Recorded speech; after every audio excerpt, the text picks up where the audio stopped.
Tes tes. Tes Pak, tes.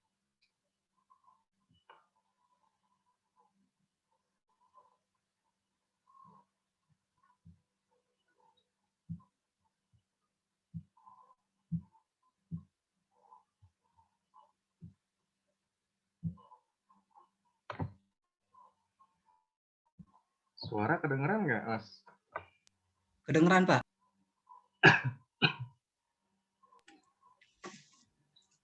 Kedengeran Pak, kedengeran. Jelas ya? Jelas sekali Pak. Tampil ini datang nih pertama. Masih di tempat kerja Pak. Biasanya waktu slow, tenang aja sih, sambil ngomong. Sedikit putus-putus Pak. Waduh. Sinyalnya di sini agak kurang jelas ini. Iya, putus-putus Pak. Bentar, coba.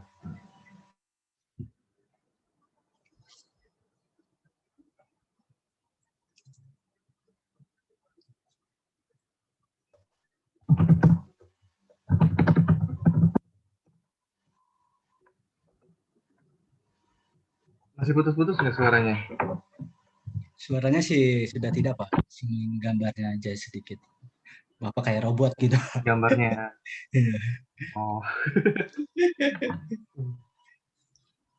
Dimaklum aja deh.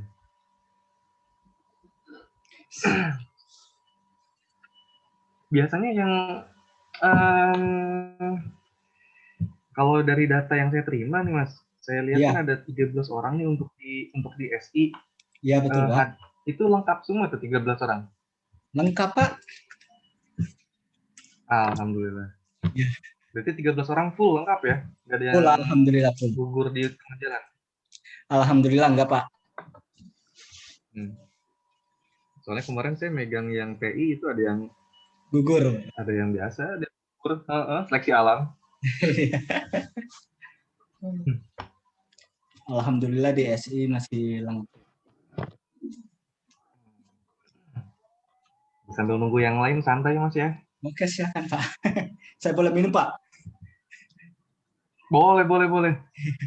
Tenang Ya, aja. masih di tempat kerja ini Pak. Kerja di mana Mas? Di TMX Selindo Pak. Oh, Paham siapa aja Pak. yang kerja di situ tuh di TTS? Banyak ya kayaknya. Yang di TTS cuma beberapa sih Pak. Cuma ada Mbak Nurul itu.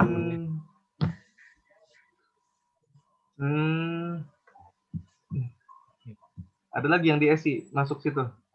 Belum ada sementara Pak. Gitu. Megang apa di sana?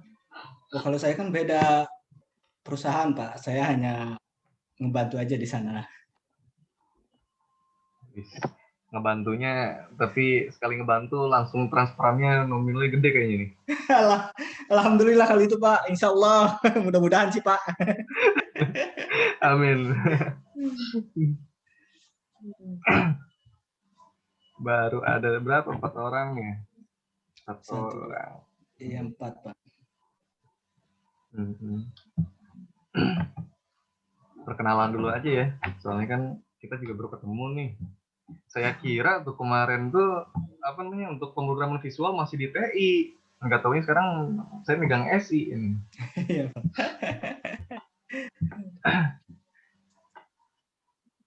Kalau backgroundnya apa Mas? SMK Pak.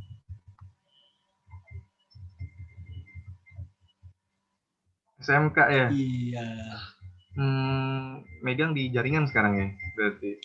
Enggak Pak, saya mah benar-benar mulai dari nol ini Pak.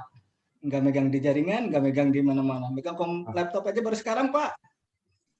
Assalamualaikum Pak. Waalaikumsalam warahmatullahi wabarakatuh. Mantap. Mas Sora udah kayak di SPBU aja mulai dari nol. Iya Pak. Ya wis deh. Sambil berjalan pelan-pelan kita mulai aja ya. Pelan-pelan aja. Bismillahirrahmanirrahim. Assalamualaikum warahmatullahi wabarakatuh. Waalaikumsalam warahmatullahi Selamat wabarakatuh. sore. Selamat sore, selamat sejahtera untuk semuanya. Kita doakan semoga yang belum hadir bisa cepat hadir mengikuti perkuliahan. Dan semoga aja teman-teman semua ini sampai beres ya. Harapannya nih, biar pada sehat-sehat, beres, semua langgeng, lancar lah pokoknya mah. Biar bisa jadi SOM semua. Amin, amin. Komnya apa tuh tapi tuh, komnya tuh. Yang jelas komputer Pak, bukan kompor. Oke, jadi apa namanya untuk pertemuan pertama banget nih kita ya kalau nggak salah kan jadwal yang saya terima ini kita mulai dari jam 5 ya, jadi jam 5 sore, jam 17 sampai jam 18.20. Iya Nah Pak. kebetulan untuk jadwal apa namanya untuk yang muslim ya untuk maghrib kayaknya pas banget tuh kita beres maghrib gitu.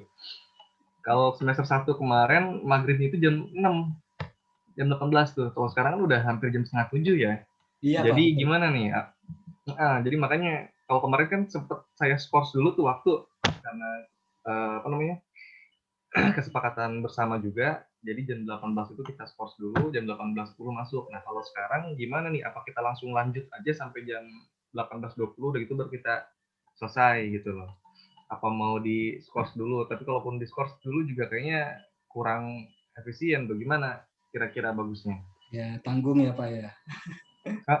Nanggung masalahnya ini. Mau langsung aja diterusin sampai jam 18.20 ya? Ya. Gimana buat teman-teman yang lain? Ya, gimana baiknya Pak? Ya baiknya masih begitu ada nih kita skors dulu baiknya gitu. Harusnya gitu Pak. Iya. Harusnya gitu. Ya kita lihat aja deh nanti ya. Siapa? Kita kan hari ini kan baru perkenalan lah, masih santai dulu. Jangan langsung ngebut, takut kaget pasti. Lagian kalau pemrograman visual nggak terlalu berat kok. Toh yang namanya visual kan jelas bisa dilihat ya. Dari namanya kan visual tuh berarti kan bisa dilihat tuh. Jadi kita nggak bermain dengan abstrak, kita nggak perlu menghayal lah, nggak kayak mata kuliah yang sebelumnya. Nah, yang belum bikin kopi, kalau mau ngopi dulu sambil relax. Jadi kesepakatan kita untuk masalah jam tentatif ya, kita lihat sesuai dengan azan aja. Tapi kayaknya sih sampai beres di kita 18.20. Nah, terus untuk apa namanya ini kan yang hadir kan baru ada berapa orang? Coba kita cek. 1, 2, 3, 4, 5, 6, 7 orang ya. Berarti sisa berapa tuh yang kurang tuh? Ya kalau ada 6 ya? 6 Pak. Kalau ada 13 6 kurang orang. 6 Pak. Ke 13 berarti kurang 6 orang. Saya mau tahu dulu nih masing-masing background-nya biar bisa menyesuaikan nanti untuk ke depan apakah kita langsung mulai dari menengah atau kita dari bawah dulu gitu biar enak kita samakan dulu persepsinya. Oke ya, nggak masalah. Pertama dari Mas Soleh dulu deh yang tadi sempat bincang-bincang nih. Iya, Pak. Background terakhir SMK ya Mas ya? SMK saya terakhir Pak. Jurusan apa di SMK? Saya jurusan manajemen Pak. Manajemen. Ini bisa masuk ke IT gimana ceritanya ini? Motivasinya apa? Ya motivasinya sih supaya Tuntutan atau ini Pak sebenarnya dikasih tugas-tugas sama pimpinan disuruh masuk dan bisa lebih memahami teknologi lagi Pak, teknologi lagi. Misalnya kan kita kerja di IT Pak ini. ya berarti biar menunjang ya keilmuan juga ya di tempat kerja. Bagus lah Iya kalau Pak. gitu. Sip. Kalau posisi tinggal di mana? Posisi saya tinggal di Pondok Aren Pak. Di Bintaro, jatuhnya sih dekat ke Bintaro sektor 5, dekat kampus STAN Pak. Sekolah Tinggi Akuntansi Negara itu. Stan. Dulu saya mau masuk situ nggak jadi tapi. Kenapa Pak? Nggak nyampe. Memang nilainya tinggi-tinggi Pak di situ Pak. Nggak nyampe, susah masuk itu. Oke. Lanjut deh. Siapa nih? Mas Ahmad Ulin Nuha. Hadir nggak orangnya? Udah stay belum nih? Mas Ahmad Ulin Nuha. Hadir? Lagi ke dapur kayaknya, lagi ke dapur. Lanjut Lagi bikin kopi Pak. Lagi bikin kopi kayaknya. Ngecek dulu. Mas Fahrur, ada? Mas Fahrur hadir nggak?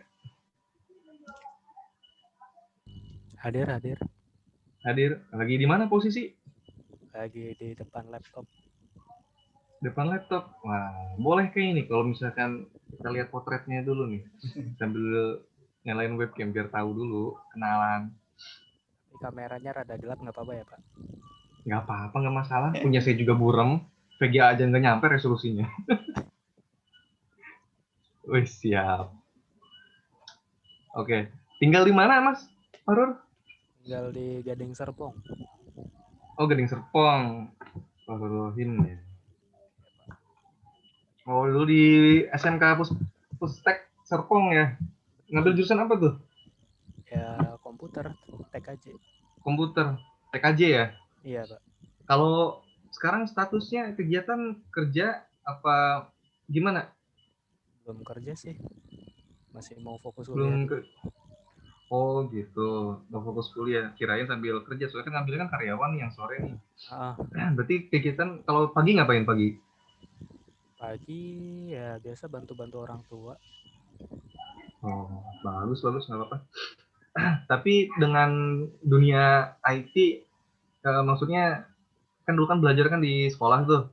Pernah ada praktek di lapangan nggak? Ngapain gitu? PKL gitu ya? Ada kayaknya. Di tempat apa itu dulu? Kalau aku di internet marketing di bagian CEO-nya produk-produk. Jadi masih di sektor jaringan ya, berarti networking ya? Iya. Oke. Terus ceritanya ini masuk ke apa namanya ke jurusan komputer, tujuannya apa nih, motivasinya? Ya ingin tahu lebih dalamnya, soalnya kan sekarang kan eranya teknologi gitu, jadi kalau nggak belajar komputer ya kapan lagi gitu. Oke, bagus. Kalau saya dulu kenapa belajar komputer tuh karena kebetulan sebetulnya, secara kebetulan. Awalnya dari kursus ya dulu, kursus komputer, terus udah gitu asik di komputer. Pengen apa namanya, kata orang tua kan yang namanya belajar jangan setengah-setengah, mendingan full sekalian gitu. Jangan banyak tahu dari sedikit hal, mendingan apa namanya, jangan apa banyak sedikit tahu dari banyak hal. Jadi mendingan kita banyak tahu dari sedikit hal. Jadi spesifik gitu loh. Ilmu itu dibagus spesifik, jadi jangan terlalu melebar. Ya, akhirnya saya dapet dalam, terus masuk kuliah komputer terus sampai sekarang gitu. Awalnya emang nggak ada niatan buat ngambil komputer tadinya malah pengennya yang gampang-gampang, manajemen kayak gitu, yang simpel. Ekonomi kan banyak tuh. Nah, tapi siap ya mental ya Mas Mansur ya? Insya Allah siap. Oke. Siap. Terus selanjutnya Mas Ahmad Ulinuha udah beres belum ngecek kopinya atau masih di dapur? Masih di dapur. Oke. Mbak Salsa udah hadir nggak Mbak Salsa? Ada nggak? Hadir Pak. Hadir. Oke. Bisa ada view-nya Mbak biar kita kenalan dulu.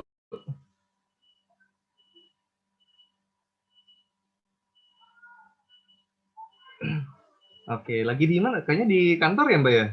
Kamar. Oh, kirain di kantor. Wah, bagus tuh kamarnya kayak kantor. Enggak Pak. Jadi kalau buat kerja udah representatif gitu, enak. Kalau cowok kan tahu sendiri kamarnya kayak gimana. Lihat aja ntar Mas Soleh kalau tampil di kamar nih. Kita bandingkan. Iya Pak. Mbak Salsa di mana tinggal sekarang? Di Ciuni Pak, Desa Ciuni, Gading Serpong. Gading Serpong. Oh, masih deketan dengan itu ya, Mas Masrur ya tadi, masih di Gading Serpong. Ya lumayan. Sering ketemuan? Dulu satu kelas Pak pas SMK. Oh, ini masuk kuliah barengan, janjian atau kebetulan? Emang pada ramean gitu, teman-teman. Oke.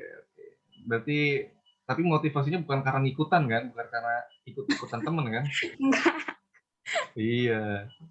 Jadi biar kita maksimal lah. Meskipun ikut-ikutan juga harus perdalam. Kalau background-nya sekarang sambil apa nih? Kegiatan nih?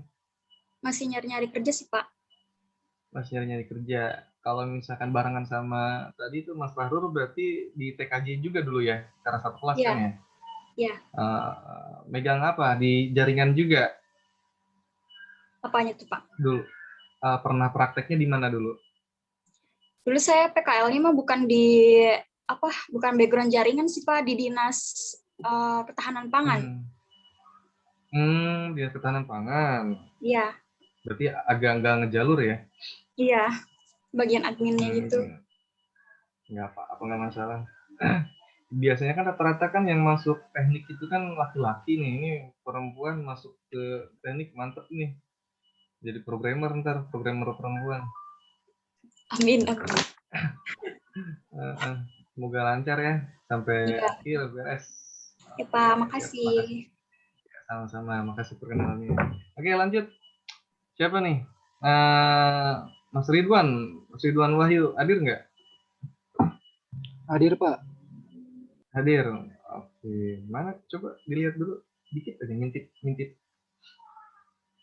Oh, mantap. Seger nih. Baru beres mandi kayaknya. Posisi di mana ini, Mas? Di rumah, Pak. Oh, di rumah. Background kegiatan ngapain? Belum kerja, Pak. Oh, belum kerja. Kerja di apa tuh? Belum, Pak. Oh, belum. Lagi nunggu kabar. Kabar di mana? Di konsultan pajak, Pak. Konsultan pajak. Loh, kok ke pajak? Kan ngambil komputer. Gimana nih? Di divisi IT-nya, Pak, saya ngelamar, Pak. Oh, gitu. Oke. Berarti dulu waktu sekolahnya jurusan komputer juga, TKJ? Iya, Pak. Sama, saya Pak Rohim sama Salsa, Pak. Oke, di Mak. SMK sama barengan juga? Iya.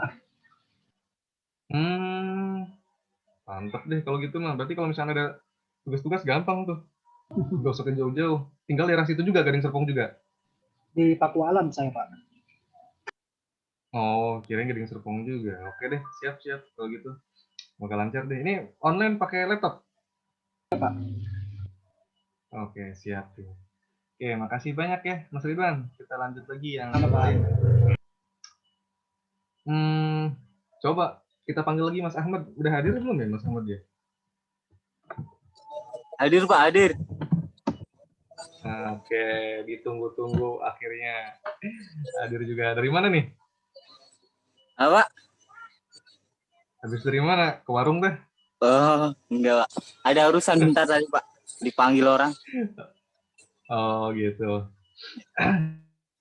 Kerja, udah kerja belum? Belum, Pak. Belum. Minta sama Mas Soleh itu, banyak kerjaannya Mas Soleh. Iya, Pak, siap, Pak. Maunya kerja di bidang apa ini, Mas Ahmad nih? Apa ya, Pak ya?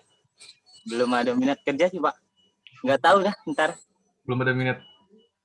Mantap. Masih di pesantren, Pak, saya, Pak.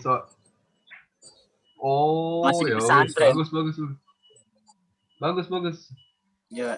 Jangan ketinggalan juga ilmu yang sekarang lagi naik nih, teknologi, jangan sampai kalah. Teknologi. Ya, Pak. Iyalah, jangan sampai kalah. Tapi SMK dulu, di SMK sekolahnya? Enggak, Pak. Di mana? Di SMA. SMA, jurusan IPA? Iya, IPA. Oh, takutnya IPS lagi. Bukan. Terus seneng komputer nggak? Seneng mah enggak ya, Pak. Cuman penasaran aja, Pak, itu. Penasaran itu. Penasaran. Iya. Oke deh, moga aja rasa penasarannya ntar bisa terobati ya, bisa Iya, Pak. dipuaskan di TTS. Ya. Yang penting semangat buat mengikuti, oke? Siap. Ini online pakai apa? Ini pakai HP, Pak. Pakai HP. Laptop Ya, ada nggak? Punya nggak? Ada, Pak, laptop. Soalnya nanti kan kita bakalan praktek nih, ya. Jadi ya mau nggak mau emang risiko jurusan komputer ya harus ada alatnya gitu. Ya Iya. kita mau tani juga harus punya cangkul, ya kan ya? Iya. Oke, siap. Makasih banyak Mas Ahmad. Ya, Pak, Kita lanjut sama-sama. lagi ke yang lain. Yang belum siapa yang belum tadi ya?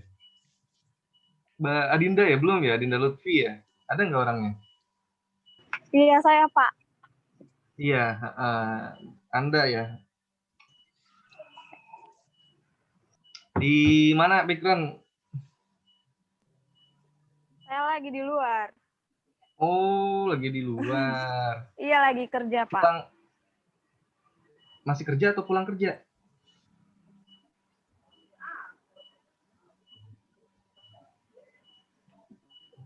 Ya, Masih kerja. ya masih kerja. Oh, gitu. Kerja di mana, Mbak? Di online shop, Pak. Jadi admin. Online. Oke. Iya. Terus, tapi ganggu nggak nih perkuliahan? Kenapa? Mengganggu nggak proses perkuliahan dengan pekerjaan? Lumayan sih, karena lebih cepat aja kali ya jamnya. Oke. Ya, gimana caranya diatur aja waktunya, Mbak ya. Jadi biar semuanya berjalan Iya. deh. Kerjanya dapat, kuliahnya juga dapat, ilmunya ada gitu ya. Soalnya Betul, kan Pak. tanpa kerja juga ntar kita nggak ada pemasukan lagi. Nggak ada penyemangat hidup nantinya. Oke deh, makasih banyak ya Mbak Dinda. Iya, sama-sama, Yang Pak. belum siapa nih? Mas Adrian kayaknya belum. Iya Pak, sore Mas Pak. Adrian ada? Ada Pak, Oke, ada. sore. Di posisi di mana? Saya Apa lagi nih yang di ada? kerjaan, Pak. Lagi di kerjaan. Oh gitu. Oke. Kerja di mana Mas? Di ini Pak, saya di Citibank Pak. Di Citibank. Oh, apanya? Teller atau apa? Sales Pak. Oh gitu. Tapi posisi lagi di kantor atau di luar ini? Saya sih lagi di luar Pak, lagi stand booth. Oh, oke deh kalau gitu. Sambil mengikuti aja Mas ya. Ya oke, siap Pak, baik. Oke deh, sip, makasih banyak. Yang belum siapa yang belum? Saya Pak. Ahmad ya? Iya, saya Pak. Oke. Ada videonya? Ya, ada Pak. Oke, siap. Ini RAMD itu apa, singkatan atau apa nih? Enggak sih Pak, emang begitu. Jadi dikasih namanya Emang RAM, begitu? tapi pakai D. Anggap aja Pak kalau kelas bro, nggak usah dibaca D-nya. Terus panggilannya apa? RAM Pak. RAM. RAM. Oke, RAM ya. Dulu saya punya nama samaran, namanya Rama. Nah, ini panggilnya RAM. Mirip. Ya, sering salah orang. Orang sering salah. Jangan jadi samaran saya nanti ya. Iya. Aman Pak, aman. Oke. Backgroundnya apa nih? Dulu? Dulu sih MA. Terus? Nah, terus sekarang sebenarnya lulus MA udah lama tuh, 2014, baru kuliah sekarang. Oh, gitu. Sambil kerja dong sekarang berarti? Ya, sekarang sambil. Di bidang apa kerjanya, Mas? Kalau sekarang sih di pelayanan masyarakat di kantor kecamatan. Terus pengen jurusan komputer, masuk jurusan komputer, apa nih motivasinya? Motivasinya satu sih emang tertarik sama bidang komputer dari zaman dulu. Suka di peminatan itu di bidang ekonomi sama komputerisasi. Jadi tertarik untuk ambil di sistem informasi. Oke. Ngoding, suka ngoding ya? Pernah ngoding? Lumayan, pernah belajar dikit-dikit, tapi kadang karena nggak ada tuntutan lain atau mentor, jadi kadang suka setengah jadi aja sih, nggak pernah benar-benar finish gitu sih. Biasa manusia masuk ke gitu. Kalau nggak ada Iya. yang neken aja, ya Iya, kadang leha-leha dia, nyelau. ya kadang makanya lebih baik saya kuliah biar ada tuntutan tugas dan lain-lain, jadi supaya ada pemicu yang lebih, jadi nggak sekedar ngandelin mood atau keinginan sendiri aja sih Pak. Oke, siap. Semoga lancar deh sampai akhir ya, Mas Ramli ya. Amin. Oke, semuanya udah ya? Siapa lagi yang belum? Kayaknya udah semua. Mbak Salsa udah kan tadi ya? Sudah, Pak. Nah, oke deh. Saya mau sharing screen saya dulu, biar kita lihat bareng-bareng. Ini aja deh, simpen aja lah. Bisa kelihatan? Ya, bisa Pak. Oke, bisa kelihatan ya. Untuk materi modulnya bisa di-download ya di e-learning, bisa dicek. Nanti buat kedepannya saya bakalan upload semua materi-materi yang ada. Cuman ini saya lagi persiapan dulu, lagi penelitian, belum beres semua untuk pemrograman visual ini. Tadi kan kita udah perkenalan ya, saya udah berkenalan dengan teman-teman semua, dengan mas-mas dan mbaknya. Ini giliran saya perkenalan diri saya dulu, biar pada tahu. Jadi kalau nama pasti udah tahu ya, ada di jadwal juga. Nama saya Ryan Habibie Sukarna. Kebetulan gelarnya juga M.Com. Saya lulus S2 tuh baru tahun 2020 kemarin. 2018. Jadi udah berapa tahun ya? Hampir 3 tahunan. Untuk alamat, ini alamat tempat saya lahir. Ini saya lahir di Rangkas ya, Lebak, di Rangkas Bitung, Kabupaten Lebak. Cuman sekarang untuk posisi tinggal, saya udah nggak di sini lagi, udah nggak di Rangkas. Saya tinggal sekarang lagi ikut sama istri, jadi di Pandeglang. Tahun kemarin baru nikah saya tuh, dapat jodoh orang Pandeglang. Jadi sekarang tinggal di sini, bareng istri. Dan alhamdulillah tanggal 2 Maret kemarin anak pertama baru lahir, kelaminnya laki-laki, lancar. Jadi minta doanya juga buat teman-teman semua nih yang hadir, biar anak saya bisa jadi anak yang soleh dan berbakti pada orang tuanya. Amin. Nah, ini untuk nomor telepon saya. Nomor telepon saya tolong dicatat, dimasukkan pakai tri. Cuman kalau misalnya telepon seluler pas posisi saya lagi ada di rumah yang di Pandeglang, ini kayaknya nggak bakal nyambung, soalnya di sini nggak ada sinyal tri. Tapi untuk WhatsApp, Telegram saya pakainya nomor yang ini.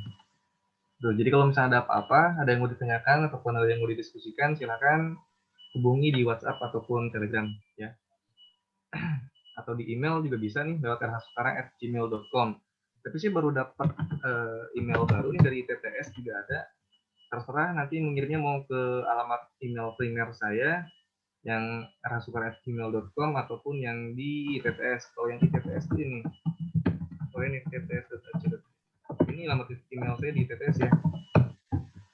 Jadi silakan bisa ke email Gmail atau ke ITTS. Cuma kalau untuk masalah perkuliahan sih lebih enak ke email yang ITTS ya. Soalnya kalau misalkan di Gmail khawatir ketumpuk-tumpuk dengan email-email yang lain. Soalnya ini email primer saya nih. Jadi kalau sedikit tentang saya, tahun 2009 saya lulus SMA. 2009 lulus SMA, saya jurusan IPA, jadi nggak masuk SMK. Makanya saya juga tadi saya bilang kalau saya itu kebetulan saya masuk dunia komputer. Karena dulu sempat setelah lulus SMA nggak langsung kuliah, saya kursus komputer. Saya kursus dulu, kursusnya juga bingung mau kursus apa. Udah gitu ada rekomendasi, saran dari orang tua, ya udah kursus komputer aja dulu, belajar komputer biar bisa komputer katanya. Ya, akhirnya masuklah kursus komputer. Tapi ternyata pas masuk kursus komputer tuh enjoy gitu, enak dan pengen tahu lebih dalam lagi. Akhirnya saya sampai jadi instruktur komputernya, yang awalnya jadi murid, peserta didik, diangkat jadi instruktur, ngajar di situ, ngabdi. Nah, terus udah gitu naik, terus saya masuk juga ngajar di perguruan tinggi yang ada di Lebak juga, sama dulu di MTS pernah, saya dulu ngajar di SMK pernah, di kampus juga pernah D3. Nah, sekarang saya ngajar di TTS. Nah, untuk profesi, saya menjadi seorang software engineer atau pengembang ya, bikin-bikin program itu dari tahun 2015. Jadi awal karir saya itu tahun 2015. Dulu saya dapat job awal itu dari dinas, bukan dinas, kantor diklat. Jadi pendidikan dan pelatihan. Cuma sekarang kantor diklat udah nggak ada, jadi dilebur lagi. Itu saya dulu di situ bikin dapat project pertama. Jadi senangnya ya luar biasa sih. Saya baru lulus, udah gitu dapat tawaran, bisa nggak bikin program katanya kan, karena ngelihat background saya orang komputer, insya Allah kata saya coba kita susun gitu kan. Nah, mulai lah saya coba gali-gali lagi ilmuwan yang udah saya dapatkan waktu kuliah dulu. Kuliah saya kan di tahun 2010 nih saya masuk kuliah nih sampai 2014. Nah 2015 itu saya baru tuh dapat pekerjaan pertama itu di kelas. Awalnya juga agak-agak tegang karena nggak pede gitu loh, bisa atau enggak ini kira-kira bikin program, khawatir ada komplain atau gimana belum bisa menghandle. Nah, tapi mau nggak mau kalau misalkan orang bisnis ya, orang usaha mah jangan dulu mikirin rugi. Kalau mikirin rugi aja ya nggak akan bisa usaha-usaha gitu. Makanya udah deh, modal nekat dulu, masa nggak ada jalan gitu. Ternyata bisa sampai sekarang. Jadi segala sesuatunya kalau misalkan tidak kita paksakan, kita keluar dari zona nyaman tuh nggak akan bisa tercapai gitu apa yang kita inginkan. Yang penting kita di situ terus berusaha dan semaksimal mungkin lah. Nah ini saya madep kuliah S2 itu tahun 2016, saya kuliah di Universitas Budi Luhur. Jurusannya sama, fakultasnya FTI juga, jurusannya juga ilmu komputer, masih linear. Kemudian ini pengalaman-pengalaman saya semoga dimasukkan semua. Terus ini ada publikasi, nah ini bisa dicari nih sama teman-teman di internet. Publikasi-publikasi sekarang kan yang namanya dosen itu kan tugasnya nggak cuma ngajar doang, tapi kan banyak. Jadi ada tiga tugas pokok dosen, yaitu yang pertama adalah pengajaran, kemudian setelah pengajaran ada yang namanya penelitian. Nah penelitian itu nanti hasilnya ini, outputnya itu publikasi. Kalau pengajaran kan outputnya kan ya mahasiswa ya nanti bakal lulus gitu loh, nilai. Kalau penelitian publikasi outputnya. Nah yang satu lagi terakhir itu adalah pengabdian pada masyarakat. Nah pengabdian itu banyak bentuknya, bisa kita mengadakan seminar gitu, bisa kita bikin roadshow ya, banyak lah. Nah ini sekilas ya tentang pemrograman visual. Mata kuliah sekarang pemrograman visual kan ya? Takut salah saya.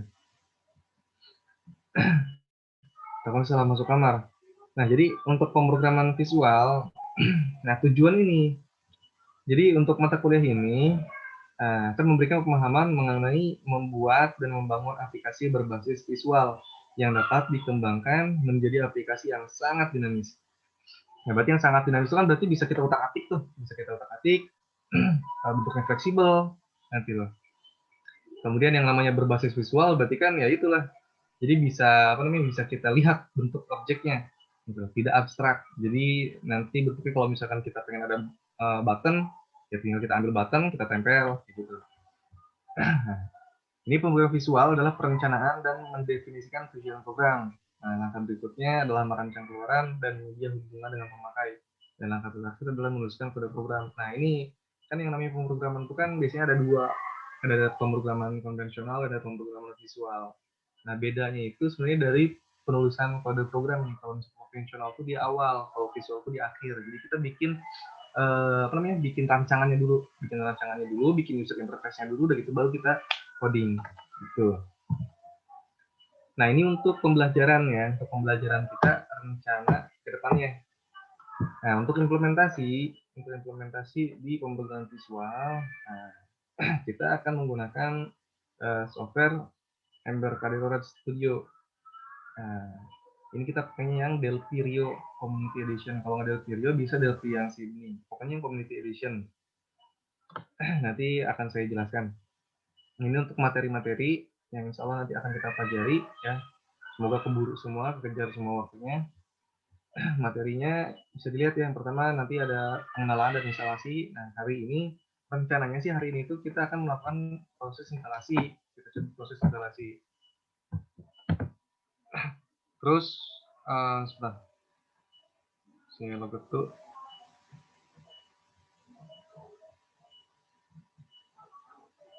Nah, rencananya kita akan melakukan proses instalasi pada hari ini.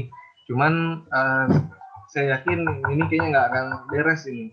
Besok juga kan hari Kamis kan libur ya. Kalau misalnya lihat kalender tanggal merah tuh tanggal 11 Isra Miraj. Jadi kita libur, nggak ada proses perkuliahan. Nah, saya harap nanti di hari esok itu teman-teman semua udah mulai proses instalasi sendiri gitu loh. Karena ini lumayan membutuhkan banyak kuota ini. Ya sekitar 3 giga size untuk downloadnya. Nanti setelah proses instalasi, nanti kita akan coba pengenalan IDE ya. Pengenalan IDE, jadi apa itu Delphi, terus dalamnya ada apa aja. Lalu setelah itu nanti kita coba akan bahas mengenai COM Windows, desain menu, frame. Nah, ini ntar di sini saya akan bahas dasar-dasarnya. Kemudian di sini ada fundamental sintaktik. Jadi sintaks-sintaks yang ada di Delphi itu apa. Kemudian data tipenya apa aja yang ada di dalam program Delphi. Kemudian untuk variabel dan konstanta apa aja. Kemudian prosedur dan fungsi. Nah, nanti belajar nih prosedur dan fungsi. Jadi untuk membuat program kita itu lebih fleksibel dan lebih cepat progres pembuatannya. Ini bisa menggunakan prosedur dan fungsi. Lalu pengenalan struktur kondisi dan kontrol pengulangan, standar rutin dan input-output, biasa ya. Lalu ada konversi tipe variabel, nah ini dari string ke integer atau integer ke string, seperti apa gitu. Kemudian kita manipulasi string berarti kan dalam artian ada sebuah string, ada sebuah kalimat atau kata, kita ambil misalkan huruf depannya atau huruf belakangnya atau yang tengahnya gitu. Ada tanggal dan waktu. Nah, kalau kita bermain-main dengan tanggal dan waktu, nanti kita bikin case project ya. Kemudian ini membuat database nih, kita bikin database, pengolahan database, kemudian koneksi database. Nah, ini semuanya di sini berhubungan dengan database. Lalu ada kelas dan objek. Nah, terus saya sedikit akan menyinggung mengenai kelas dan objek dan juga bagaimana cara membuat kelas dan objek itu sendiri. Karena pemrograman visual ini sangat erat kaitannya dengan OOP. OOP itu Object Oriented Programming.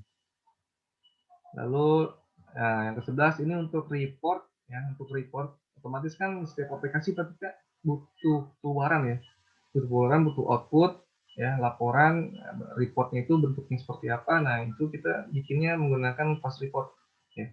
Kita desain menggunakan fast report. Kenapa sih menggunakan fast report? Sebenarnya untuk report tuh banyak ya, ada yang menggunakan fast report, ada yang menggunakan quick report gitu, ada yang pakai crystal report. Cuman saya menggunakan fast report karena penggunaannya lebih simple dan juga proses pengolahan datanya juga cukup sederhana. Bahkan kita kalau mau ekspor bentuk report kita ke PDF ataupun ke image ataupun ke doc ya, ke dokumen, itu nggak usah banyak coding, cuma tinggal klik aja gitu, lebih simple. Nah, lalu yang terakhirnya ada FMX. FMX itu apa? FMX ini sebuah fitur yang ada di dalam Embarcadero, yang mana dia itu bisa multi-platform gitu loh. FireMonkey Application, FM itu FireMonkey. Seperti itu. Nah, ini adalah referensi yang bisa dipakai ya. Referensi yang bisa dipakai bisa dicari sendiri sama teman-teman semua. Yang terakhir bisa dilihat ini ada Marco Cantu. Nah, ini Marco Cantu ini dia orang mana ya, Brazil atau nggak salah, atau orang pokoknya Amerika Selatan, saya lupa tuh orang mana, Latin gitu. Ini dia banyak tulisan-tulisannya nih, sama tutorialnya juga banyak, blognya juga ada, nanti bisa dicari aja. Cukup jelas, penjelasannya juga cukup jelas ini di sini, jadi enak. Nah, kenapa di sini ada referensi programming with Pascal? Karena Delphi itu dibangunnya dari bahasa Pascal. Delphi itu pengembangan dari bahasa Pascal. Nah, kemudian untuk aktivitas di kelas ini kita ada 4 ya. Pertama, presentasi dan diskusi ya, yang akan selalu kita laksanakan. Lalu ada tugas individu, kemudian tugas kelompok, lalu mid semester dan ujian akhir. Ngomong-ngomong tugas kelompok, udah ada yang bikin kelompok. Di hari Senin kan udah mulai perkuliahan tuh. Udah ada pembagian kelompok belum dengan yang lain? Dengan mata kuliah yang lain? Belum, Pak. Jadi belum ada pembagian kelompok ya? Belum, Pak. Oke. Nah, jadi tujuannya gini loh. Pertama kan nanti kita akan ada yang namanya presentasi ya. Presentasi ini adalah biasanya itu sebelum UTS. Saya tuh presentasi itu sebelum UTS dan sebelum UAS. Jadi pola belajar kita tuh gini loh. Pola belajar kita tuh kan ini kan kalau misalkan proses pelajaran itu kan sampai 8 pertemuan ya. Sampai 16 pertemuan sampai akhir gitu, sampai beres. Pertemuan pertama sampai pertemuan ke-7 itu pembelajaran. Kemudian pertemuan ke-8 itu UTS. Nah, 9 sampai 15 pembelajaran lagi, kemudian pertemuan terakhir yang ke-16 adalah UAS. Nah, untuk mata kuliah pemrograman visual yang dipegang oleh saya itu dari pertemuan 1 sampai ke pertemuan 5 ya, 5 atau 6 maksimal. Tapi saya usahakan sampai 5 udah beres materi. Jadi pertemuan 1 sampai pertemuan 5 itu materi udah beres, kemudian 6 dan 7 itu presentasi. Gitu. Jadi sebelum UTS, ya 2 minggu sebelum UTS, kita akan menghabiskan waktu dengan presentasi kelompok. Nah, maka dari itu, tolong pada teman-teman semua yang belum membuat kelompok, bikin kelompok. Langkah awalnya gini. Sorry, saya share lagi. Nah, langkah awal gini. Kalau ketua kelas sudah ada belum? Ada, Pak. Oke. Salsa, Pak. Jadi tolong nanti didiskusikan dengan teman-teman yang lain. Pertama buat grup dulu. Kita buat grup dulu. Bebas bentuknya mau di Telegram atau WhatsApp, tapi lebih enak Telegram ya. Bikin grup Telegram, nomor saya yang tadi itu ya. Nanti dimasukkan nama grupnya, terserah deh, pemrograman visual aja. Pemrograman visual 2020-2021. Nah, itu. Pemrograman visual IPS 2020-2021. Nah, kemudian setelah buat grup, ya ini tugas bareng-bareng ya. Bikin grup Telegram. Nanti di sini tempat buat kita diskusi, buat kita sharing dan apa namanya ya berbagi pengalaman lah. Terus yang kedua bikin kelompok. Kelompok kan ada 15 orang ya. Total ada 15 orang. Berarti buat 5 kelompok. 5 kelompok ya. Banyaknya 5 kelompok. Berarti masing-masing 3 orang ya. Itu kan. Karena 15 orang, satu kelompoknya bikin 3 orang, jadi semuanya ada 5 kelompok. Iya. Oke, cukup. Lalu yang ketiga, nah nanti untuk kelompoknya ini nama-namanya di skor ya. Nama-namanya tolong di rekap siapa aja, nanti di posting di grup. Nah, nanti kelompok yang dibuat itu nanti akan bertahan sampai akhir, sampai UAS. Jadi kalau bisa kelompoknya cari yang dekat-dekat aja, yang biar bisa ketemuan juga, biar bisa kopdar gitu. Tapi kalaupun ada yang jauh ya itu mau gimana caranya lah. Yang penting bisa beres tugasnya. Nah, kemudian untuk masalah tugas ya, masalah tugas. Nih. Untuk masalah tugas kan ada 2 tuh, ya. Ada individu, ada yang kelompok, ya kan? Ada yang individu, ada yang kelompok. Nah, ini untuk tugas kelompoknya nih. Nah, nanti itu larinya akan ke presentasi yang sebelum UTS dan UAS itu. Apa yang dipresentasikan? Nah, itu adalah project yang teman-teman buat. Nah, jadi akhir dari output dari mata kuliah pemrograman visual, teman-teman itu bikin sebuah aplikasi ya, bikin sebuah project, sebuah aplikasi bebas. Terserah mau apa bentuknya, mau bikin apa. Saya kembalikan lagi sama teman-teman. Yang penting proyeknya berjalan lancar dan nggak ada yang error. Ini gitu. Dan jangan sampai keluar dari konsep yang dibikin. Nah, jadi sebelum bikin aplikasi, teman-teman bikin konsep dulu apa yang mau dibikin, gitu loh. Terus kemudian yang berperan di situ apa aja. Maksudnya ntar kita berkaitan dengan hak akses yang kita coba buat juga. Nanti kita diskusikan bagaimana caranya. Pokoknya jadi sebelum bikin aplikasi ada rancangannya dulu. Jadi ntar saya bakal lihat ada rancangan dengan aplikasinya sejalan atau enggak. Gitu. Nah, kemudian untuk UTS dan UAS ya. UTS dan UAS. Nah, nanti ini bentuknya teori dan praktek. Teori dan praktek. Nanti untuk teori ya biasa lah. Soal teori, take home, dikumpulkan minggu depan beserta dengan prakteknya itu nanti saya akan bikin sebuah desain aplikasi. Nanti teman-teman buat desain aplikasi itu sesuai dengan ketentuan yang ada di situ. Nah, kalau misalnya untuk masalah nilai, ya kita sekarang berbicara dengan masalah nilai. Untuk nilai sebenarnya simple.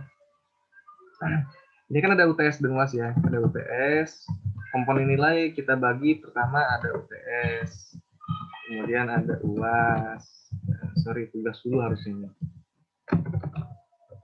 Tugas, UTS, UAS, dan nah yang terakhir adalah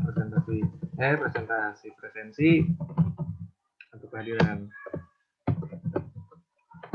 Nah, untuk komposisinya seperti ini. Kita setuju atau enggak?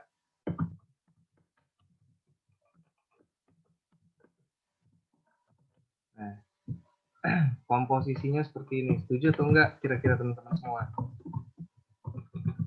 Untuk tugas kita 30% penilaiannya, untuk UTS 30%, UAS 30%, dan presensi 10%. Gimana, setuju enggak?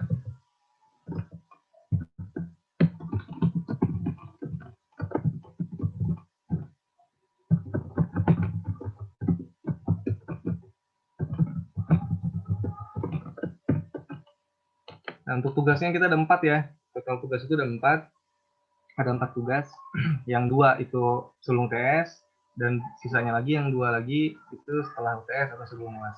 Gitu. Nah, untuk total keseluruhan tugas itu 30%.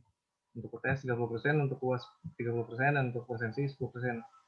Sebenarnya simple. Asalkan teman-teman rajin ngumpulin tugas, UTS ikut, UAS ikut, itu pasti bisa dapat nilai B. Pasti bisa dapat nilai B, gitu loh. Untuk masa presensi, nah ini saya nggak terlalu memperhatikan ya presensi ya. Meskipun di sini saya kasih 10%, ya ini nilai bonus lah buat teman-teman. Jadi kalaupun istilahnya, kan ini kan ada yang kerja juga gitu loh. Karena ada yang berhalangan, ada yang rapat lagi dinas di luar, nggak bisa hadir, ya itu nggak masalah.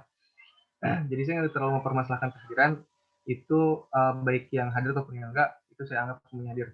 Tapi tetap kalau misalkan teman-teman itu tetap laporan ya di form yang sudah diberikan oleh kampus ITTS tuh untuk presensi itu di Google Form, tetap submit gitu. Cuman kalau misalnya untuk di mata kuliah saya nggak terlalu memperhatikan. Jadi saya kasih ini yang 10% bonus gitu. Gimana? Ada pertanyaan nggak?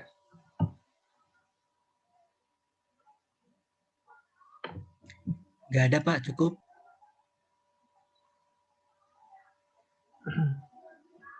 Halo, jelas? Jelas Pak, jelas. Pak, jelas. Nggak ada pertanyaan atau nggak ada yang mau didiskusikan? Nggak ada sih Pak. Nggak ada ya? Tidak ada Pak. Oke. Berarti kita udah deal ya. Udah deal mengenai bobot-bobot penilaian.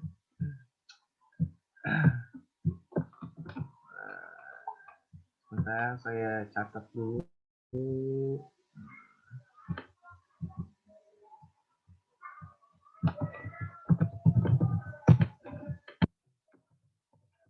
Pokoknya mah tugas usahakan selalu masuk deh ya, tugas selalu masuk, UTS ngerjain, UAS ngerjain, udah pasti dapat B. Minimalnya dapat B itu minimalnya. Kalau misalkan udah isinya bagus, jawabannya memuaskan ya pasti dapat A, nggak akan mungkin nggak gitu. Kalau ngumpulin tugasnya telat gimana Pak? Nggak apa-apa. Penting ngumpulin ya Pak ya. Nanti gini, kita ada perubahan mindset ya, ada perubahan mindset. Maksudnya gini loh, perubahan mindset tuh. Ini kan tugas ada 4 nih, ya kan? Tugas ada 4, kemudian UTS dan UAS juga. Nanti begitu ada tugas 1, saya berikan tugas 1, nanti saya koreksi, gitu loh. Kalau misalkan masih ada yang salah, ntar saya balikin lagi, ini salahnya loh, gitu. Jadi kalian terus mengerjakan si tugas itu sampai batas akhir kemampuan gitu, batas akhir kemampuan teman-teman semua. Jadi awalnya misalkan tugas pertama nih, awalnya ternyata nilainya cuma 50 doang, ya 50. Dari itu ntar saya bilang, ini kamu nilainya 50 nih, ini yang salah gitu, harusnya seperti ini, coba diperbaiki. Itu bisa teman-teman perbaiki sampai teman-teman bisa mendapatkan nilai 100 di tugas itu. Gitu. Total semua ada 4 tugas. Untuk UTS dan UAS pun juga sama, nanti seperti itu bentuknya. Nah, jadi saran saya kalau ada UTS, kalau ada tugas dan pengerjaan UTS dan UAS itu kalau bisa mengerjakannya tepat waktu gitu. Kenapa? Karena ya itu tadi, jadi biar teman-teman itu bisa mendapatkan nilai maksimal gitu. Nanti kan hasilnya bakal dapat nilai A gitu. Jelas nggak? Ada yang mau ditanyakan lagi? Ya Pak, jelas Pak. Terima kasih Pak. Cukup jelas Pak. Ya, oke deh, yang penting ikut aturan mainnya aja ya. Kalau misalkan bisa sih ngumpulin tugas misalkan di akhir beres di akhir UTS, misalkan teman-teman ngumpulin tuh pas UTS sambil ngumpulin tugas keempat-empatnya, tapi kan nggak ada kesempatan buat memperbaiki nilainya kan kecil gitu. Nah terus kita lanjut ya, apa ada yang mau dibahas lagi, mau tanyakan lagi? Lanjut Pak. Lanjut, siap. Lanjut. Nah, sekarang ini kita masuk nih. Nah, di sini untuk pertemuan kali ini kita akan membahas mengenai ini dulu ya, pendahuluan dan seputar DELTI. Nah, seperti yang tadi saya singgung sebelumnya, bahwa yang namanya pemrograman itu dia terbagi dua. Ada pemrograman konvensional dan ada pemrograman visual. Nah, ini perbedaannya. Kelihatan nggak sharing screen-nya? Jelas nggak? Jelas Pak. Jelas Pak, terlihat. Oke. Nanti kalau teman-teman ada yang mau ditanyakan, langsung aja ya bertanya gitu. Jadi kita sifatnya di sini sharing ya. Saya juga nggak merasa saya yang paling bisa. Teman-teman juga pasti ada yang pernah punya pengalaman dan ada yang mau didiskusikan, silahkan. Ayo, gitu. Oke, kita lanjut. Jadi pemrograman itu dibagi menjadi dua. Ada yang konvensional, ada yang visual. Nah, ini secara garis besar ya. Ada pemrograman konvensional, ada pemrograman visual. Bedanya bisa dilihat. Untuk yang pemrograman konvensional, itu dia masih menggunakan bentuk command line interface. Apa itu command line interface? Nah, waktu semester pertama dapat mata kuliah apa aja?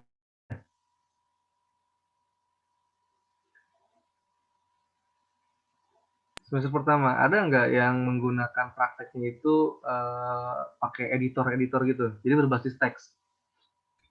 Belum ada pokoknya Pak. Pemrograman berorientasi objek. Belum. Nah, pemrograman berorientasi objek itu pakai apa implementasinya tuh? Sublime Text Pak. Nah, itu kan kalau Sublime Text kan pakai itu editor ya, Sublime Text itu editor. Bahasanya pakai bahasa apa? Java atau C++ atau apa? Java. Java, oke. PHP, HTML Pak. Ya seperti itulah. Yang kayak gitu, itu dia konvensional itu. Karena pertama bisa dilihat ini dari interface yang digunakan itu masih menggunakan command line. Nah, jadi command line itu ya berbasis teks dia, berbasis perintah. Jadi kita masukkan di situ. nggak ada kan kita apa namanya ngambil komponen visual kemudian kita taruh di palet project kita, kan nggak ada yang kayak gitu. Nah, kalau untuk yang pemrograman visual itu sudah menggunakan graphic user interface. Nah, graphic user interface itu jadi lebih simpel untuk kita pakainya. Contoh kalau misalnya kita mau butuh button, tombol, ya tinggal kita cari tombol, kita tempel. Kalau misalnya kita butuh untuk komponen image, ya tinggal cari image, kita tempel. Jadi pokoknya serba klik gitu.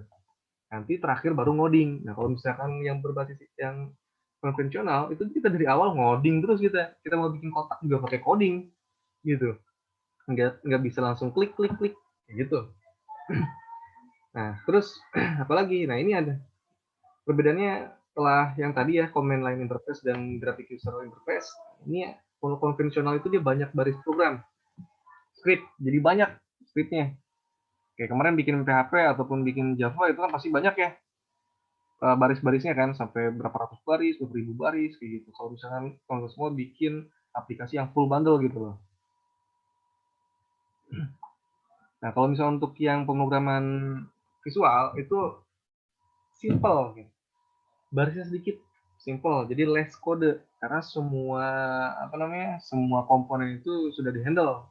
Sudah ada library-nya, sudah ada komponen library-nya sudah ada. Jadi kita cuma tinggal menambahkan kode ya yang akan kita panggil. Gimana ya? Jadi cuma tinggal kita pakai si tombol ini mau diapain gitu. Nah, kita panggil lah apa namanya properti yang ada di dalam kode itu kita panggil. Jadi kita nggak bikin dari awal. Dia akan sedikit sekali scriptnya, simple. Nah, kemudian untuk masalah input juga sama. Nah, misalkan kita mau input apa namanya dibutuhkan sebuah inputan untuk sebuah aplikasi. Itu untuk yang konvensional itu akan menginput satu persatu dibanding yang visual. Kalau visual itu dia akan menjadi lebih interaktif. Jadi bisa sambil kita melihat apa misalkan bisa melihat video, kita bisa sambil input gitu. Nah, kalau misalnya konvensional itu agak sulit untuk membuat hal yang seperti itu. Nah, terus untuk yang konvensional itu belum mendukung yang namanya konsep event driven. Nah, kalau untuk yang visual itu sudah mendukung konsep event driven. Jadi event driven itu dia berbasis event. Nah, misalkan kita punya sebuah tombol, si tombol ini mau diapakan pada saat apa gitu. Misalkan pada saat ditekan apa yang akan terjadi, atau si tombol ini pada saat disorot oleh kursor ya, pada saat disorot oleh kursor, misalkan dia berubah warna kayak gitu. Nah, jadi berdasarkan eventnya tergantung apa, gitu. Dan kemudian akan melakukan apa, gitu. Kalau untuk yang konvensional itu belum mendukung. Nah, terus untuk yang dalam apa namanya dalam hal development ya, dalam hal development untuk yang pemrograman konvensional itu belum mendukung konsep RAD. Apa itu RAD? Ada yang tahu RAD itu apa? RAD itu adalah Rapid Application Development. Jadi proses pembuatan aplikasi yang secara cepat. Nah, ini yang konvensional belum. Kalau misalkan yang visual ini sudah mendukung. Karena apa? Karena dia bisa memecah apa namanya kita bisa membagi ya, kita bisa membagi tugas jadi secara modular gitu loh. Misalkan ntar kamu tugasnya bikin ini ya, ntar saya bikinnya ini gitu. Kalau misalkan yang profesional itu belum dulu. Nanti biasanya ini ada di mata kuliah apa ya, software development biasanya. Tapi ini berkaitan dengan SDLC. Ada yang namanya SDLC. Nanti kan teman-teman akan menemukan istilah yang namanya SDLC atau software development life cycle. Jadi ada beberapa macam trik ataupun cara bagaimana cara membangun sebuah aplikasi. Ada yang menggunakan teknik waterfall, ada yang menggunakan teknik agile, gitu. Agile itu udah masuk ke dalam teknik hard ya, rapid application. Nah ini secara apa namanya, secara kontekstualnya seperti ini ya. Program visual itu apa, program visual itu apa, ntar bisa dibaca aja masing-masing.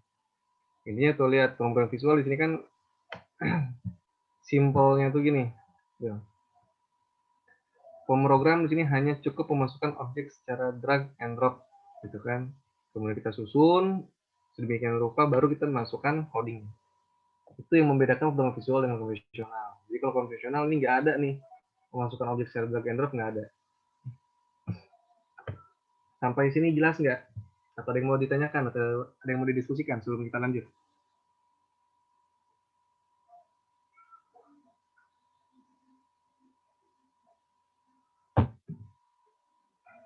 Jelas? Lanjut aja nih. Lanjut, Pak. Jelas, Pak. Oke. Nah, ini yang tadi tuh ya Sublime kayak gitu. Itu hati-hati cara menyebut dalam penyebutan ya. Jadi gini. Contoh tadi kan ada pemrograman konvensional, konven dan visual. Ada yang pernah dengar ini enggak? NetBeans. Ada yang pernah dengar NetBeans? Pernah, Pak. Dipelajarin. Nah, apa itu NetBeans?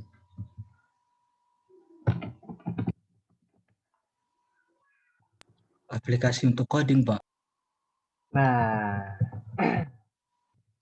gini ya, ini kita luruskan dulu. Saya khawatirnya ke depannya teman-teman semua akan rancu gitu dan jarang ada yang ngebahas ini. Pertama ada yang namanya bahasa pemrograman. Coba kira-kira NetBeans masuk ke bahasa pemrograman bukan? Bukan, Pak. Nah, ada yang namanya IDE, ada yang namanya editor. NetBeans ini masuknya ke IDE ya.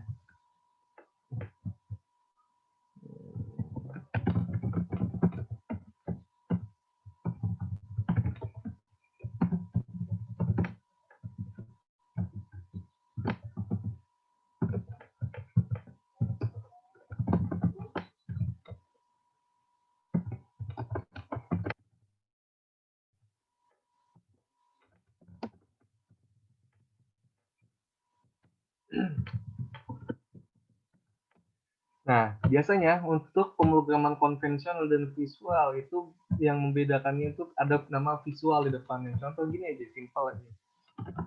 Basic, ada bahasa pemrograman basic.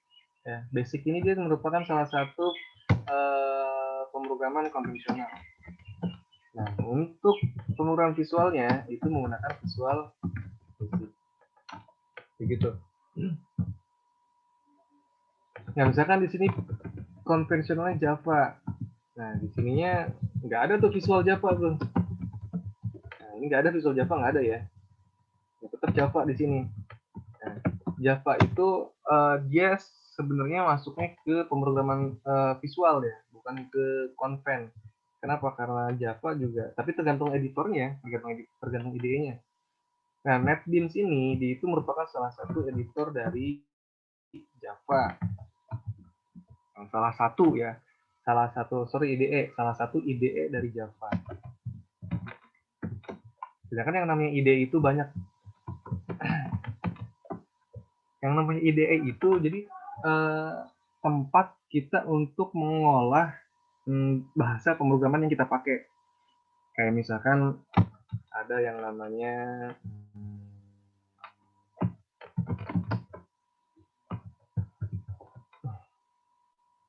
Visual C++ atau Visual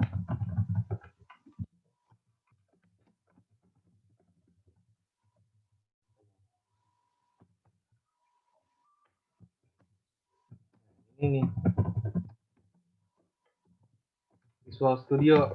Visual Studio ada yang namanya IDE yang namanya Visual Studio. Visual Studio itu dia di dalamnya bisa pakai Java, bisa pakai C++, bisa pakai C#.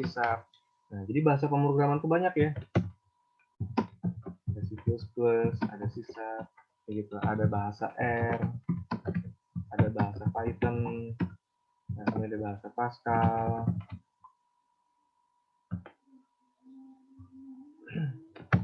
Dan sebagainya. Nah, untuk yang tadi disebutkan Sublime itu berupa editor. Jadi editor itu versi simpelnya dari IDE. Kalau IDE itu dia sudah mengandung editor, tapi editor belum tentu IDE, kayak gitu. Nah, untuk Pascal, nah di sini dia ini untuk konvensionalnya dia Pascal. Tapi untuk yang di visualnya itu dia bisa menggunakan Delphi. Nah, kita di sini kan menggunakan apa ini? Maksudnya logo-logo ini. Logo-logo itu maksudnya Embarcadero ini adalah perusahaannya, nama perusahaannya yang mengembangkan IDE, yang mengembangkan IDE dari Delphi. Nah, ini ada Run Studio, ada Community, ada Delphi. Bedanya apa? Nah, yang kita pakai kan Delphi nih, yang kita pakai Delphi. Seperti yang tadi saya sudah bilang, kayak Visual Studio aja. Visual Studio kan bisa pakai Java, bisa pakai C++, bisa pakai C#. Nah, untuk Embarcadero ini dia membuat sebuah IDE, ya. Embarcadero itu dia membuat sebuah IDE yang dinamakan dengan Run Studio. Nah, Run Studio ini di dalamnya ada C++, ada Delphi. Ada C++, ada Delphi untuk yang Embarcadero. Nah, Run Studio ini berbayar, ya. Run Studio ini berbayar. Sedangkan kan kita untuk yang masih mahasiswa, ya, yang masih belajar, sifatnya belum secara konvensional. Nah, ada yang namanya community-nya, yang versi community-nya ada, gitu loh. Jadi Embarcadero dia membuat sebuah IDE khusus untuk bahasa untuk bahasa C++ dan Delphi, begitu. Nah, kedua ini ya dibundle oleh satu IDE yang namanya Run Studio. Ini berbayar. Nah, karena kita masih belajar, bukan penggunaan secara konvensional, maka kita menggunakan versi yang community. Nah, jadi kita menggunakan yang community. Dalam praktek mata kuliah pemrograman visual, kita menggunakan Delphi, ya, nggak menggunakan C++. Kenapa? Ini sebenarnya alasannya simpel. Pada saat saya mau install C++, yang namanya apa? Kita menggunakan community ya, menggunakan versi yang community. Tadinya saya mau pakai C++, tapi pada saat saya mau install yang C++, untuk yang community edition-nya itu nggak bisa. Kenapa? Karena di laptop saya itu udah ada Delphi yang community edition. Jadi nggak bisa berbarengan, gitu loh. Kecuali beda produk. Maksudnya tuh yang ini, yang satu community edition, yang satu lagi profesional atau yang enterprise, gitu. Sedangkan untuk yang profesional dan enterprise itu lumayan harganya. Untuk yang profesional tuh sekarang dibanderol seharga 18 juta. Kalau yang enterprise itu bisa sampai 80 juta. Itu harga dari IDE-nya tuh, dari Embarcadero itu. Makanya akhirnya ya mau nggak mau yaudah deh pakai Delphi aja. Tuh. Nah, untuk masalah apa namanya, kenapa sih gitu? Kok saya mau menggunakan Embarcadero? Pertama, nah di sini bisa dilihat ya, Embarcadero Delphi, C++ Builder, and Run Studio IDE. Nah, jadi si Embarcadero itu dia mengembangkan untuk bahasa pertama Delphi dan C++. Nah, kemudian Delphi dan C++ itu ada di satu tempat yang namanya Run Studio, gitu. Jadi ada Embarcadero Delphi, ada Embarcadero C++, ada Embarcadero Run Studio. Run Studio ini gabungan antara Delphi dan C++. Jadi di dalam satu IDE itu ada kita bisa mengembangkan dengan menggunakan dua bahasa yang berbeda. Jadi IDE enable more than 3 million independent developer and enterprise development teams worldwide to deploy high-performance responsive native application on Windows, Android, iOS, macOS, and Linux. Jadi ini pengembangnya sudah lumayan banyak, sampai 3 juta ya, independent developer. Nah ini independent developer ini cocok untuk yang mau membuka usaha sendiri gitu loh. Ya, saya misalkan sebagai seorang software engineer, saya bikin aplikasi, bikin program, tapi saya tidak kelompok gitu loh. Jadi saya bikin berjalan sendiri. Nah ini saya menggunakannya Embarcadero pakai Delphi karena bisa dengan Delphi itu kita bisa mengurangi banyak orang. Jadi tanpa adanya kerjasama tim itu kita bisa berjalan sendiri. Walaupun kita membuat sebuah aplikasi yang bentuknya enterprise gitu, yang bentuknya full bundle gitu loh. Sampai bisa lah kayaknya bikin ERP juga itu pakai Delphi itu. Bisa bikin SIM RS juga bisa gitu. Dan pengerjaannya cukup oleh satu orang gitu. Karena kode yang dibikin juga menjadi lebih simple. Nah, di sini kan ditulis tuh high performance responsive native application. Baik dari Windows, Android, iOS, macOS, dan Linux. Jadi cukup satu bahasa program, mau pakai Delphi atau mau pakai C++, kita ngodingnya pakai bahasa itu, tapi begitu dikompil ya, itu bisa kita deploy ke Windows, bisa ke Android, bisa ke iOS, macOS, dan Linux. Nah, itu kelebihannya dari Embarcadero itu. Jadi dengan satu bahasa pemrograman, itu outputnya kita udah bisa dipakai di Android ataupun di Windows atau di Linux gitu, tanpa kita menggunakan bahasa pemrograman yang lain. Misalkan kita pengen bikin aplikasi di Android nih, gue pengen bikin aplikasi di Android nih buat penjualan ataupun buat bikin apa namanya share video atau bikin kayak media sosial kayak gitu. Nah, itu nggak usah pakai bahasa pemrograman yang lain. Kalau misalkan kita malas mempelajari gitu ya, kalau kita malas nih mempelajari, kita malas untuk bereksplor, ya udah pakai yang ada aja. Pakai Delphi misalkan karena sekarang sudah belajar menggunakan Embarcadero, ya udah pakai itu bisa langsung di deploy ke Android, bisa langsung ke iOS kayak gitu. Jadinya enak. Nah, di sini using a single easy to write, easy to update codes, the tools quickly compile native code for multiple platform while enabling. Jadi ini maksudnya jadi kita penulisannya juga secara simple, kita untuk update kode juga simple. Lalu ada apa namanya untuk completion kodenya juga simple. Nah, di sini ada enhanced parallel processing on modern multi-core CPU. Nah, kita tahu bahwa sekarang itu yang namanya CPU itu sekarang semuanya sudah multi-core, ya kan? Ada yang core-nya 4, gitu, ada yang core-nya 8, yang core-nya 2. Itu kalau misalnya tidak kita maksimalkan, ya, tidak kita gunakan semaksimal mungkin, dalam program kita itu sangat mubazir gitu dengan arsitektur komputer yang di zaman sekarang gitu. Jadi dengan menggunakan parallel processing ya atau multitasking itu bisa bikin program kita itu lebih cepat gitu. Nah, ini pakai Embarcadero itu bisa juga bikin kayak gitu. Nah, untuk link downloadnya saya harap nih teman-teman semua tolong link download ini dibuka ya, link download ini dibuka kemudian di download. Nah, ini halaman downloadnya nih. Halaman downloadnya seperti ini. Jadi teman-teman cuma tinggal masukin aja di sini ya. Cuma masukin aja nama awal, kemudian nama akhir, email, password, verify password, kompaninya. Kompaninya ini tulis aja ITTS kayak gitu. Kemudian nomor telepon, nah ini negaranya Indonesia. Jangan lupa ini di checklist. Ini juga untuk apa captcha-nya juga jangan lupa di checklist. Terus pilih download now. Ini size-nya kecil, cuma sekitar 130 MB. Untuk yang salahnya cuma 130 MB kecil. Nah, nanti, nah ini adalah contoh email yang masuk nih ke saya nih. Pas saya kemarin mau apa namanya mau pakai yang C++. Untuk yang Delphi juga sama kayak gini. Nah, di sini ada nama produk Delphi, produknya Delphi 10 titik. Nah, ini tergantung versinya. Kalau yang sekarang itu ada 10.4. Serial number-nya ini. Nah, serial number-nya tulis teman-teman nih. Nanti dapat serial number. Jadi setelah registrasi di sini ya. Ini kan yang community edition nih ya. Embarcadero product Delphi Starter Free download.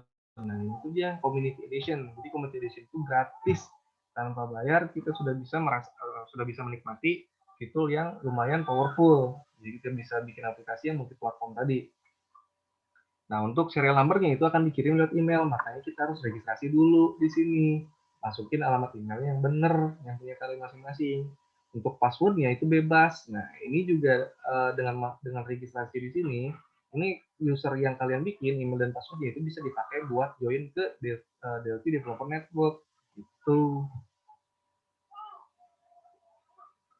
Nah, di email juga itu kita akan dikirim berupa alamat link download. Kalau di alamat registrasi tidak automatic download. Tapi kalau misalnya sudah automatic download ya ini nggak usah dibuka lagi. Begitu. Nah, cara instalasinya gimana? Cara instalasinya. Coba kita lihat dulu di sini. Nah, pertama jangan lupa catat serial number-nya. Serial number-nya, kemudian username-nya dan password yang diberikan pada saat kita kalian registrasi. Nah, terus jangan lupa ini usahakan, bukan usahakan, ini harus nih install .NET Framework 3.5 di masing-masing OS-nya. Ini cara mengaktifkannya di sini ya, ada di control panel. Nah, kita bisa cari di sini control panel, kemudian di program, di sini ada, ini untuk yang Windows 7 ya, program and feature, kemudian di sini tune Windows feature on or off. Atau untuk di Windows 10 bisa langsung diketik aja di pencarian di sini. Windows feature. Pasti akan muncul tuh. Tune Windows feature on or off. Di sini cari. Nah, Microsoft.NET Framework, ya kan? Ini harus dicentang karena Delphi juga dia berjalan di atas platform .NET gitu. Jadi mau di Windows 10 ke, mau di Windows 7 ke, mau yang 32 bit atau 64 bit, selama .NET Framework 351 ada, ya dia bisa berjalan. Gitu. Nah, kemudian ini usahakan menggunakan Windows yang terupdate. Tapi kalaupun enggak juga nggak apa-apa. Nah, untuk Android development, ya, untuk kedepannya nih, ini opsional ya. Kalau untuk praktek sekarang kita nggak langsung ke Android, tapi kita mainnya di VCL, di Visual Component Library. Kita mainnya di Windows dulu, di desktop, nggak langsung masuk ke Android. Nanti paling di akhir nanti akan saya singgung masuk Android. Tapi untuk lebih simpelnya, teman-teman tuh semua download untuk yang Android juga, gitu. Nah, kalau misalkan di mata kuliah yang sebelumnya sudah pernah menggunakan aplikasi untuk mendevelop Android, kayak tadi misalkan Java menggunakan Android Studio, misalkan Android Studio itu kan dia sudah ada JDK-nya, sudah ada Java Runtime Environment dan JDK dan Android SDK dan NDK. Nah, jadi ini nggak usah dicentang. Jadi jangan pada saat proses instalasi jangan asal pilih aja, kayak gitu. Coba kita lihat di sini. Nah, di sini bisa dilihat. Kenapa?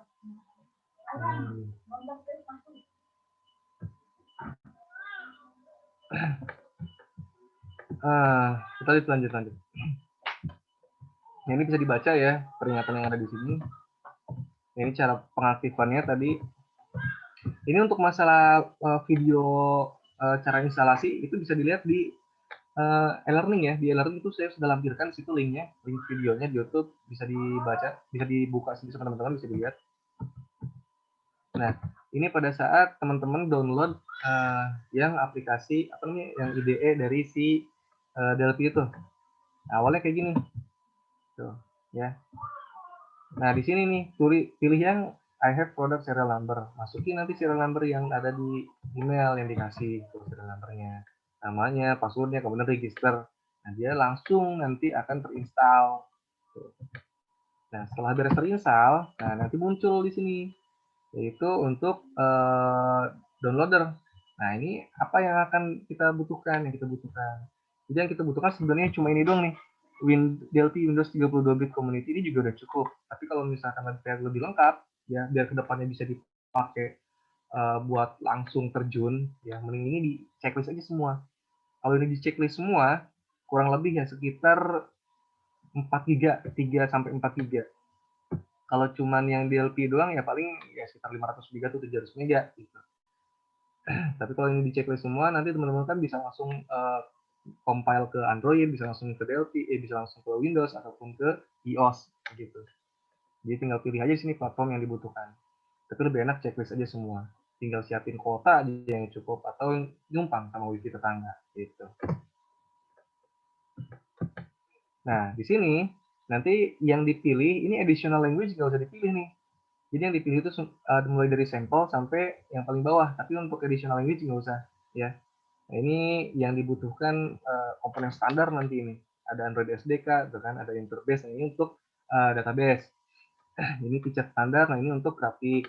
Nah, kayak gitu. Ini intraweb ini buat browsing web. buat apa namanya bikin aplikasi web di Delphi. Nah, ini juga sama interface ini ke database juga ini. Ini checklist semua. Nah, ini kenapa Java Development Kit nggak di checklist? Nah, karena sebelumnya dia udah pernah install Java Development Kit. Nah, tapi kalau misalnya kita belum pernah install JDK, otomatis checklist semua. Tapi biar amannya checklist aja semua. Tuh, ini yang di checklist cuma segini doang nih, sekitar 2 GB download size-nya. Ya kalau misalnya Java Development Kit di checklist sih kayaknya sekitar 2 sampai 3 GB-an. Gitu. Nah, kalau misalnya ada yang kayak gini, pilih aja agree all. Tunggu sampai beres proses instalasinya. Kayak gitu. Nah, ntar tinggal dipilih di sini temanya mau pakai yang light atau mau pakai yang dark. Gitu. Kurang lebih seperti itu. Nah, ini bentuk tampilan IDE-nya. Integrated Development Environment. Nah, berhubung waktunya ini udah beres ya, waktunya udah mau habis, bukan mau habis, ini waktunya udah habis nih. Sedangkan materinya masih ada, nanti kita tunda untuk di pertemuan berikutnya. Harusnya kan besok nih kita praktek nih, nerusin dari sini nih, harusnya dari sini sampai ke yang bawah nih, ya, yang bawah ini kita harusnya besok nih. Cuma berhubung karena besok libur, nanti kita atur waktu lagi aja di lain hari. Nanti kita lanjut di grup aja, di grup. Jadi tolong untuk ketua kelas yang tadi saya harus siapkan itu tolong ya dibuat. Ada pertanyaan? Baik, Pak.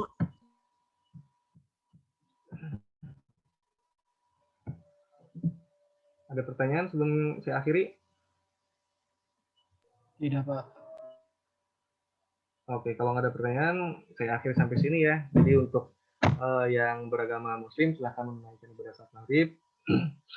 Di akhir kata, terima kasih ya teman-teman udah hadir pada pertemuan kali ini. Semoga yang disampaikan bisa dipahami dan bisa dipraktekkan.